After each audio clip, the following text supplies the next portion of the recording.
Hey guys, welcome back to the channel. We are off grid, and this weekend I'm joined with Johnny Hot Nuts and Roanoke Tom, two buddies from high school. We haven't seen each other in probably 40 plus years, and it's just great to be with these guys. I kind them into helping me. We are putting on these gutters, this white gutter system that you see behind my steel cabin, and we'll show you how we do that and probably screw around and have a little bit of fun. Thanks for joining us this week on Carl's Off the Grid. Let's get to work.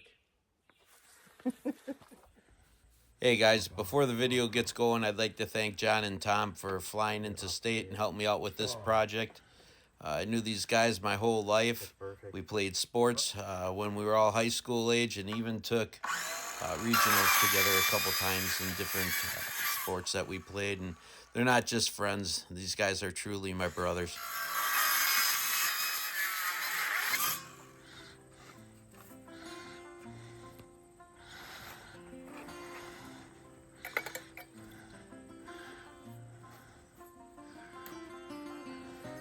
All right, you guys, what we have here is whenever you're gluing together PVC pipe, you always use a primer first to break the etch off the pipe.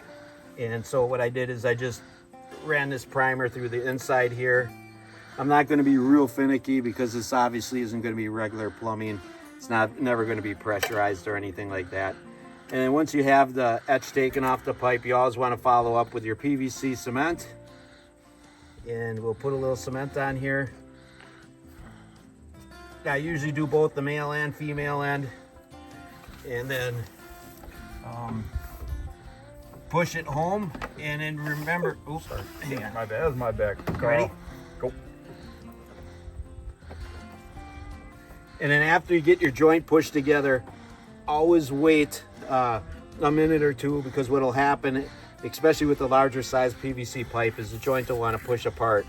So we're going to give it just a couple seconds to set up, and then just so we don't look like a pig, we're going to go ahead and take the primer brush, and I'll just wipe off whatever excess cement is oozing out of the joint. And this pipe is kind of unique. It's not schedule 45 and it's not schedule 35.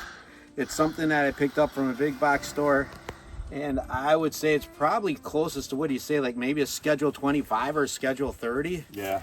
And there's no identification on it to tell us how thick it is. The thickness really isn't that significant. We just went with the thinnest wall pipe that we could, just simply because it's going to be the least amount of weight that we have to hang off the building. All right, folks, this is pretty much what it's going to look like. We've got enough sections glued together. We figured out this is the PVC pipe that's going to be the same length as the building is. And now I'll show you what we're going to do and where we're going from here. The plan is in this upper, my fingers are kind of a blur, upper quadrant of the pipe, we're going to go ahead and make a slit in there, and maybe cut a whole groove out yet. I haven't decided yet till we start trying to fit this into position. But that slit in the top of that pipe is going to fit in to the edge of this roof all the way here. And if you see, that soffit, that steel overhangs the outside of the building. So there's no place for me to hang like a regular conventional gutter. And so this is going to be the handyman special that we're going to use to collect rainwater off of half the building. And I know people are going to go nuts and they're going to say, why aren't you doing the whole building? Well, simply because I don't have that great of a water demand yet. So we're going to start by taking water off half of the building, and we'll see how it works out for us. All right, if you really want to be a perfectionist with this, do as I say, not as I do. I would bring in a chalk line, and on this piece of pipe I would hold the chalk line from one end to the other and snap the chalk line. It'll give you a straight line to cut.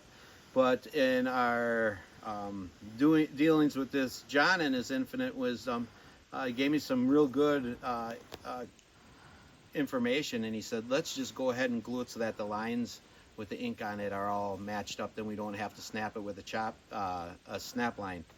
Snap it with a chop? Did I say that wrong? But anyways, you know what I mean. We're going to go ahead and, instead of snapping it with a chalk line, we're just going to go ahead and cut along these lines.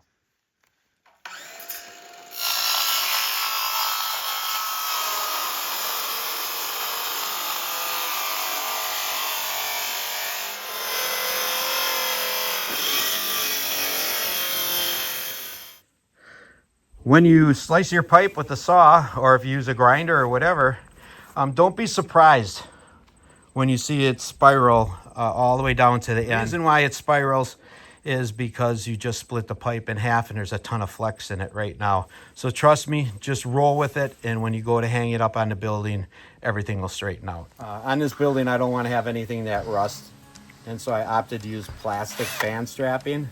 And I'm going to go ahead and put in a self-piercing screw. And of course, these are the screws that have a rubber grommet already in it to seal out the water. And I'm just going to put this band strapping in, and I'll leave it hang. And then what the idea is going to be is we'll put our pipe in there. I'll take these screws out and then restrap the band strapping on here. That way it leaves me a saddle that can hold the pipe up. All right, brothers, here's what we're going to do. I went ahead and I took about a 1-inch strip out of the center of the pipe. You can kind of see it laying there next to the truck. And once we got that 1-inch strip out of there, that gives us enough flexibility in the pipe where we could spread it. And as you can see, we went up to the ridge of the roof.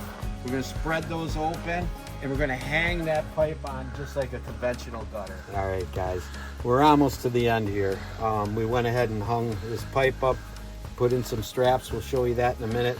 And the last piece is going to be this drop that we're going to put in. We already put a closed sealed end on here, a cap, and we're going to go ahead and glue this into the pipe, and then we'll have our drop that'll come down into our collection barrel. Hard to see, we had a 30-second sprinkle. I guess you really can't see it dripping off the peak. And there it goes. We've got drippage. We're collecting rainwater. Be nice not to have to run to the pump every time we got to grab water to shower. So we're going to go ahead, and as soon as the rain stops, we'll finish putting this pipe to our barrel that we're going to catch the water with. All right, we're just going to, now that we've seen that the rain actually flows through and this thing might actually work, we're going to go ahead and glue together the drop pipe going into this water collection barrel that I have here. A couple of things that we learned here is before you go ahead and you cut the center portion of your pipe out to fit over your steel, make sure you get all the fittings glued in place. If you don't, the pipe's going to curl and it's going to be near impossible to work with. That's probably the best solid form of advice that I could give you. And then now everything's had 24 hours to set, and it's funny, that rain just blew over and we got blue skies right now. We're gonna take a minute to try to get this stuff all in there, and we'll do our drop pipe that's gonna come over and then drop into this barrel. I'm only up here on the weekends, and I don't need that much water for the showers. For me and the wife, just to take our showers, we got more than enough. So we'll go ahead and we'll start with this little barrel, because it definitely will collect enough rainwater for the two of us. And then eventually we'll obviously upgrade like everybody else does to the big 600-gallon collection barrel. We're going to shoot a 45 in here, 45 it over to this rain barrel.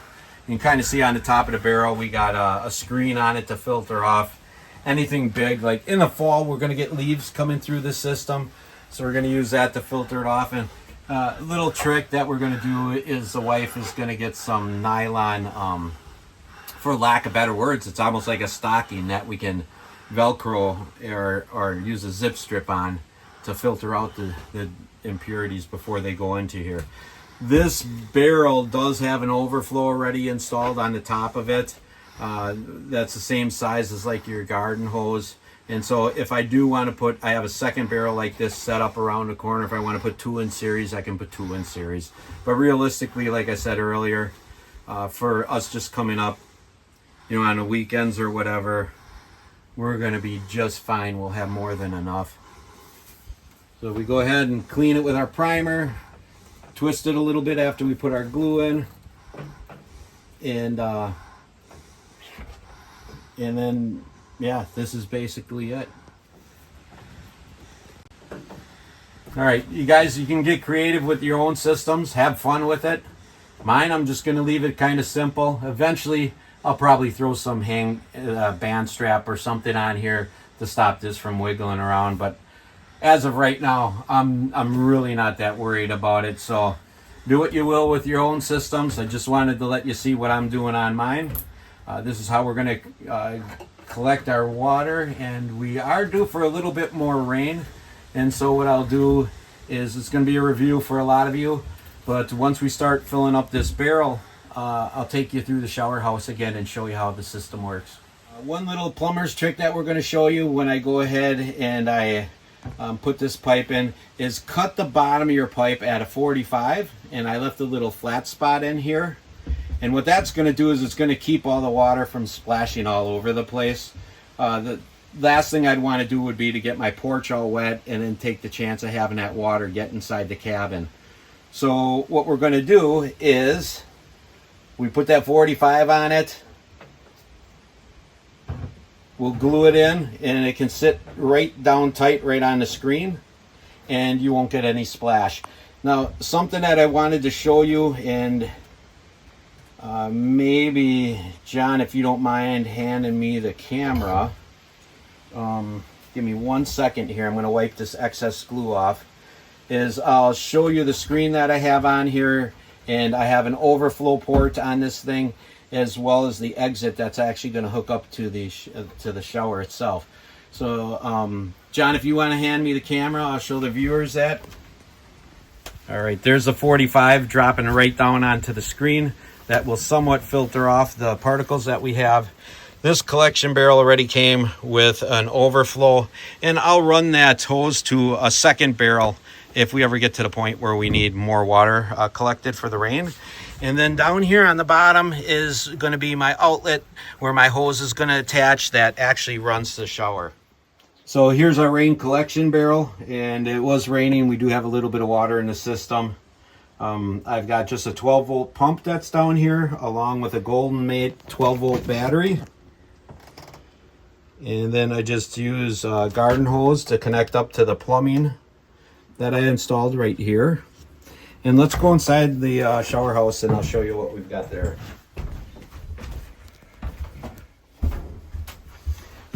All right, so here's the Camplux instantaneous water heater that I installed.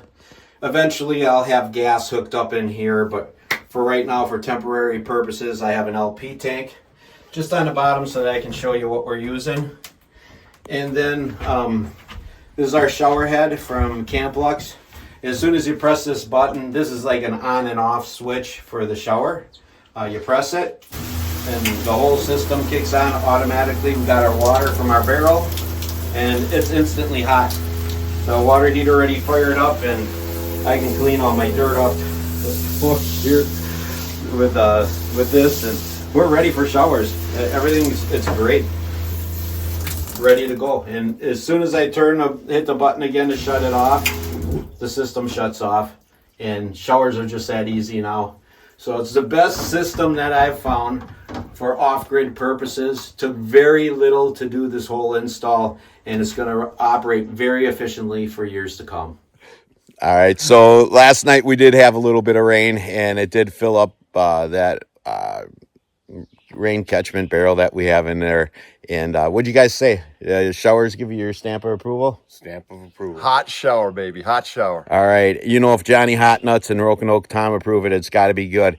Thank you guys so much for joining us on this week's episode. We're going to go ahead and get some work done around the cabin. We're going to be packing up and leaving pretty soon, hey? Yep. You guys got flights to catch? Unfortunately, yes. Yep. All right. Guys, have a great week this week. We'll catch you next time on Carl's Off the Grid.